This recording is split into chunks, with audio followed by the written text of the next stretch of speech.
বিসমিল্লাহির রহমানির রহিম। প্রিয় শিক্ষার্থীবৃন্দ, আজকে আমরা আলোচনা করব কৃষি শিক্ষা 2 দশম শ্রেণীর। কোড নম্বর হচ্ছে 51322।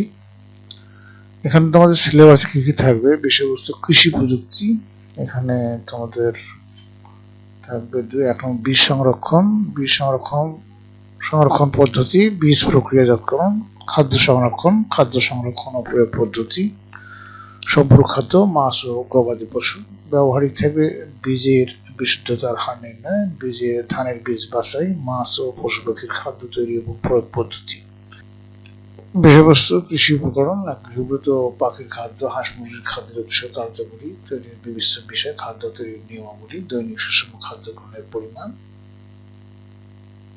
এরপরে দেখবে গবাদি পশুর খাদ্য, হাঁস ও দানা জাতীয় খাদ্য, হে ও সাইলেজ তৈরির পদ্ধতি এবং গুরুত্ব।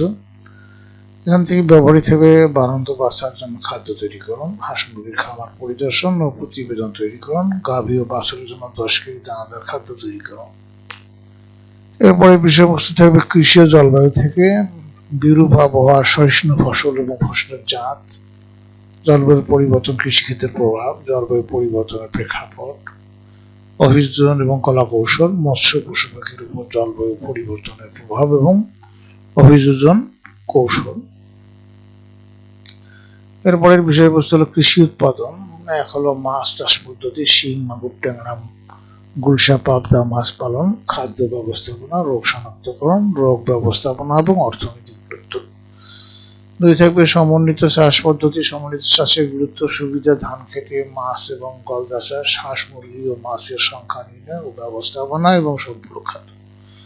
3 হলো গৃহপালিত পশু পাখি পালন পদ্ধতি, যেমন গাভী, বাছুর, ভেড়া এবং হাঁস পালন, রোগ শনাক্তকরণ, ব্যবস্থাপনা, শিল্পের কাঁচামাল এবং কৃষি দ্রব্যাদি।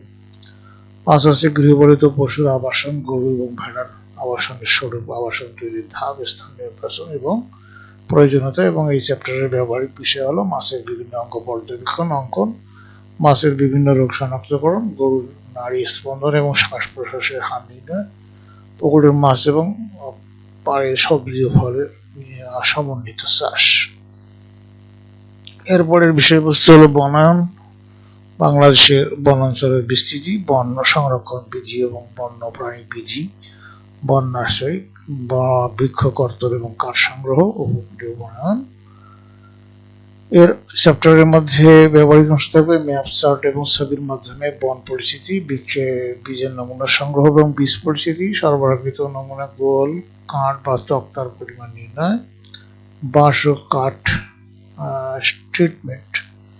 এরপরে তোমাদের থাকবে নম্বর বিন্যাস। মোট নম্বর তোমাদের ছিল 100, কিন্তু এখানে তোমাদের তাত্ত্বিক হবে টোটাল 45 অর্থাৎ 45, আর এখানে ধারাবাহিক আছে 12।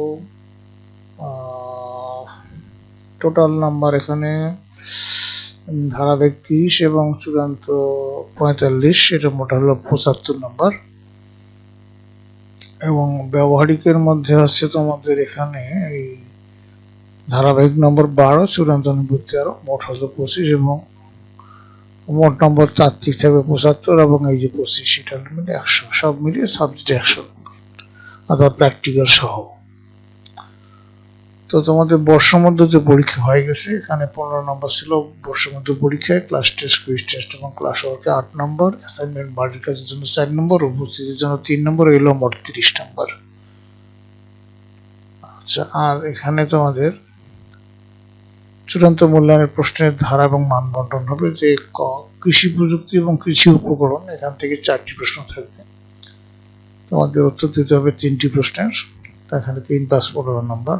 খ থাকবে কৃষি ও জলবায়ু, এই অধ্যায় থেকে তোমাদের 3টি প্রশ্ন থাকবে, 2টির উত্তর দিতে হবে, এখানে 5 × 10 নম্বর থাকবে। কৃষিজ উৎপাদন, এখান থেকে 4টি প্রশ্ন থাকবে, 3টির উত্তর দিতে হবে, মোট 15 নম্বর। না, এখানে 3টির উত্তর দিতে হবে, এখানে 3 হবে, একটু ভুল লেগেছে, এখানে 3 + 15 হবে, এখানে 2 এর জায়গায় হবে 3, 3টির উত্তর 3 + 15 হবে। আর এখানে বনায়ন থেকে 2টি প্রশ্ন থাকবে, একটি উত্তর করতে হবে, এখানে 5 নম্বর।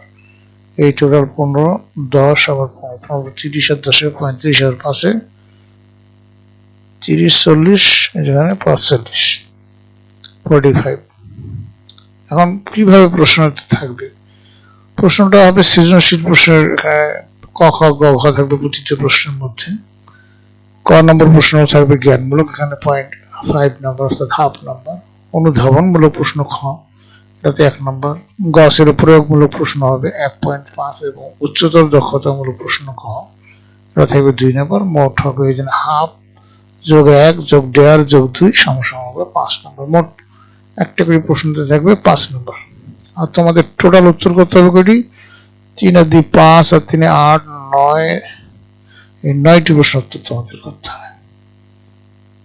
প্রশ্ন টোটাল সংখ্যা থাকবে 13টি, উত্তর করতে হবে 9টি। আশা করি তোমরা বুঝতে পেরেছো। এখানে এই চ্যাপ্টারগুলো অনুসারে যে সমস্ত বিষয়বস্তু দেওয়া আছে, বিষয়বস্তুগুলো যদি তোমরা ভালো করে জানো তাহলে তোমাদের থিওরি পরীক্ষাটা খুব ভালো হবে।